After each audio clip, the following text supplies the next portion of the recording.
What if Paul Dini wrote Arkham Knight? Let's look at how different the game would be starting with the main story. I want you to imagine a relentless chase scene, and Batman's bat rope is abruptly severed, and in a heart-stopping moment, he plunges into a grim alley, crashing hard as his body collides with unforgiving concrete. The impact is brutal. His skull fractures, and he finds himself enveloped in a noxious cloud of fear toxin. In that disorienting moment, you experience a gameplay twist like never before. But first, before I go about reimagining this awesome video game, I need to tell you this is in no way to disrespect the story of the final game, Batman Arkham Knight. I rather loved it, and it's in my top 10 favorite games of all time. Let's get right to it. If you're no stranger to the Arkham City, you know that Hush was given a brilliant setup to make him a main villain in the sequel, and Scarecrow just as much. I do believe Scarecrow was executed flawlessly, but rather than have Jason Todd an obvious twist, let's go with Hush this time around. I want you to speculate. How would Scarecrow and Hush work together? Scarecrow was never concerned with Batman's secret identity. His primary goal was to terrorize his Gotham. Hush, on the other hand, became obsessed with Bruce Wayne. But what if in this game, they both discovered Batman's true identity earlier? If they knew Bruce Wayne was Batman, everything would change. Scarecrow would damage Batman's public image by exposing him, and Hush would devastate Bruce Wayne's personal and financial empire. Gotham would lose trust in its hero, and Bruce Wayne would lose everything. This will be an incredible psychological battle against Batman, and this is the story I will be telling in this video. I've been researching where the established plot points from the previous Arkham games might have led to and binge-watched an unhealthy amount of Batman-related content, so I can give you an adaptation that is the closest to Paul Dini's vision. How would the story have changed? Would it even be called Arkham Knight? And to get right to the point, do I think Scarecrow and Hush would have made a better duo than Scarecrow and Jason Todd? Yes, easily. Arkham Knight squandered many of Arkham City's brilliant setups. In Arkham City, future plotlines are established organically. Rather than ending with a forced cliffhanger, the game used side missions and Easter eggs to hint at future events. For example, you could look for Scarecrow's mask. You could unlock a hidden ship and discover that he was experimenting with a new fear toxin. You could even decrypt a hidden radio message implying his return. This was flawless storytelling. It wasn't just a cheap post-credit scene. It was a natural mystery that players had to actively solve that increased the creep factor and immersion. Then there's Hush. His setup in Arkham City was superb. You had an entire side mission in which you tracked down murder victims whose faces had been surgically removed. Hush was even seen carrying an icebox earlier in the game, implying that he had stolen someone's face. Then at the end of his mission, you finally meet Hush. He has completely reconstructed his face to resemble Bruce Wayne, and then he flees Arkham City. This was an ideal cliffhanger. It made them wonder what his next move would be. A Paul Dini story would have given us a sequel with the two as the focal point. I believe Scarecrow and Hush would have made a better team. Scarecrow and Hush would have been far more compelling. Why? Because their goals would have been a perfect match. Scarecrow's goal in Arkham Knight was to destroy Batman's legacy. Not to kill him, but to ruin his reputation and cause Gotham to lose faith in him. Hush, on the other hand, sought to destroy Bruce Wayne's legacy. Not Batman, but Bruce himself. Scarecrow would have attacked Batman's public image, and Hush would have harmed Bruce Wayne's personal and financial reputation. I'd like to tell you a story in which Batman's two identities were attacked simultaneously. I want it to be more intense and personalized. Using those criteria, I have narrowed down the plot points and to focus on the following areas, and this is how the story would start. The game starts with a cutscene where Batman is holed up in the Batcave, isolated and burdened by the chaos-consuming Gotham. If you recall from the Arkham Knight DLC, Joker's death left some lingering effects on Batman's psyche, effects that are still evident even now. He had become a shut-in, almost entirely abandoning the Bruce Wayne persona. The public understood, of course, considering the events of Arkham City, where Bruce Wayne was also taken in, so this gave him a bit of breathing room. However, all it has not been well. The screen fills with images of a city in turmoil as the newest big-time villain, Scarecrow, unleashes an unholy alliance with the biggest Gotham villains: Poison Ivy, Harley Quinn, Riddler, Two-Face, Firefly, Penguin, and more, each determined to dismantle the Dark Knight's legacy. Much similar to how the villains united in the original Arkham Knight, it is an alliance of the best, so that they could take you, the player, out. Picture Batman, venturing out into a city on the brink of collapse, commandeering the Batmobile for a desperate high-speed assault into the heart of the pandemonium. There may be a couple of levels to warm you up to the new game mechanics. Afterwards, however, imagine a scene where, amid a relentless chase, Batman's bat rope is abruptly severed. In a heart-stopping moment, he plunges into a grim alley, crashing hard as his body collides with unforgiving concrete. The impact is brutal. His skull fractures, and he finds himself enveloped in a noxious cloud of fear toxin. In that disorienting moment, you experience a gameplay twist like never before. a Predator section, where the enemy is not a typical goon, but a squad of fear toxin soldiers. Here's where I think a cool new gameplay mechanic would come into play. These foes, unnervingly immune to fear, move erratically and are drawn to every sound.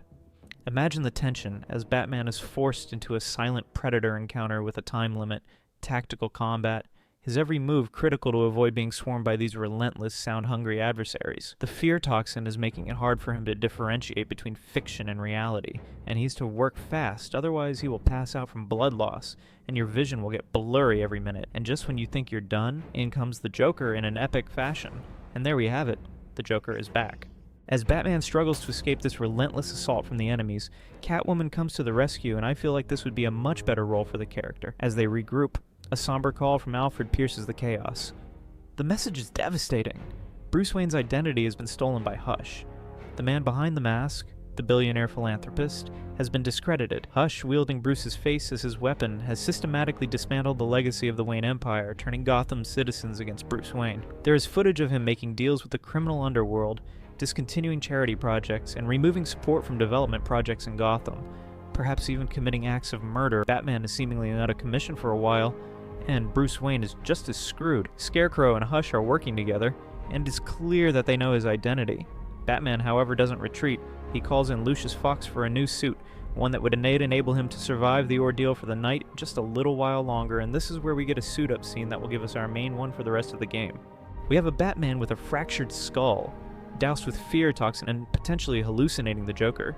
I think that arc was well executed, and one night to make things right, because it's Batman after all, and Arkham games cannot be allowed to see the light of day. As the effects of the fear toxin in his shattered psyche set in, Batman begins to see a familiar, maddening grin in the darkness. The Joker has returned. Imagine a sequence reminiscent of the Return of the Joker storyline, where Batman's grip on reality starts to slip, and his worst fears manifest in ghostly hallucinations. Imagine just how intense things might have been, and the more you play, the more dire the situation becomes, and have to rely on Catwoman, rather than just having her play the damsel in distress role, the rest of the Bat family, and maybe even Azrael. Maybe he dons a similar cowl and plays a more unhinged role in the story, a more brutal Batman. This is where the real war begins. Gotham is in chaos. Batman has no allies, and Hush still walks around wearing his face. Meanwhile, Scarecrow is about to launch his next phase, and in the background, a shadow watches. Azrael is about to make his move. A boss fight, perhaps? At one point you may have to fight each other with the dialogue playing out something like, "The Order demands justice, Bruce. They believe you have failed. I believe you still have a choice," reminiscent of the Deathstroke boss fight from Arkham Origins. Azrael's not trying to kill Batman. Instead, he is testing him. The fight plays out like a blend of free-flow combat and counter-based dueling. Every time Batman strikes, Azrael questions him. "Will you kill me to save Gotham?" The player now has a choice, whether to disarm Azrael, take the merciful path, and Batman knocks the sword from his hands, proving that he never kills, or strike Azrael down, take the brutal path, where Batman ends the fight with a brutal final blow, proving he'll do whatever it takes to win. Whichever choice the player makes will change Azrael's fate. Merciful path. Azrael abandons the Order, realizing he must forge his path. Brutal. Azrael vanishes into the shadows, whispering, "You are not the Batman I believed in." But that's just my speculation, because I think the Azrael version we got was mid, in comparison to the rich setup established in Arkham City. Let me know what you think, or if there's a better way we can go about them in the comments. Now you might be wondering, what about Jason Todd? I would still love him to be in the game, but written better. Think about the Batman Under the Red Hood storyline. Throughout the events of the game, we might get some side missions of someone else coming after the criminal underworld, a new enemy, in a way that can set him up better for a potential side mission boss fight. A fight on the rooftops leads to an emotional confrontation, just like in the animated movie. The argument this time would be that Jason Todd saw Batman and Joker's final confrontation, where Batman said, "Even after everything you've done, I would have saved you." And this added to the fact that Batman has been showing some Joker-like tendencies is what finally sent Jason over the edge to becoming the Red Hood. It's a not-so-obvious twist, but still worthwhile to see. In the showdowns to come, Batman might have to face each villain with a calculated mix of stealth, strategy, and raw determination, exactly in line with Paul Dini's narrative style. Not just lazy Batmobile tank battles. In one intense boss fight, he confronts Scarecrow's fear toxin soldiers, executing silent takedowns and using the environment to his advantage to dismantle their relentless assault. Simultaneously, he might have to navigate a maze of traps set by Hush, turning each encounter into a blend of high-octane combat and acute detective work as he gradually reclaims his stolen identity. Every move is precise, every strike a reclaiming of the honor and legacy that Gotham desperately needs, but he will have to turn himself in at some point, to Scarecrow and unmask himself perhaps to stop Hush once and for all. With him seemingly losing control over the Joker, he might have to confront his fears with the Joker in a psychological duel. This would of course be reminiscent of Paul Dini's Return of the Joker storyline from Batman Beyond. Amidst a city in ruins and with allies like Catwoman and the rest of the Bat family, Batman exploits the Joker's manic tendencies, using his twisted humor as a weapon to turn the tide of battle. In true Paul Dini fashion, Batman's victory is not just a physical triumph but a testament to his unyielding spirit, proving that even in the darkest night, hope and resilience can prevail. He takes down Scarecrow while unmasked, outsmarts and takes down Hush once and for all, and maybe, just maybe, passes out from his injuries and dies after giving Jim one last call, telling him, "It's over, Gotham is safe." A bittersweet victory to end Batman's story, or at least allegedly. We might leave it ambiguous, like the original Arkham Knight ending where he blew himself up after activating the Nightmare Protocol. I want to hear your thoughts. What would you change? What would you keep? Or any plot holes I may have created. What did you like about this one? I'm open to any form of critique so I can build a healthy community with you and serve up better content. With all respect to the canon stories, as I said, I loved Arkham Knight and consider it the peak. This is just a heartfelt tribute to Paul Dini and to us Batman fans. If you're curious about how the sequel might have played out, then you want to check out this video, but otherwise thank you for making it this far. It is truly a humbling experience. I'll see you in the next one.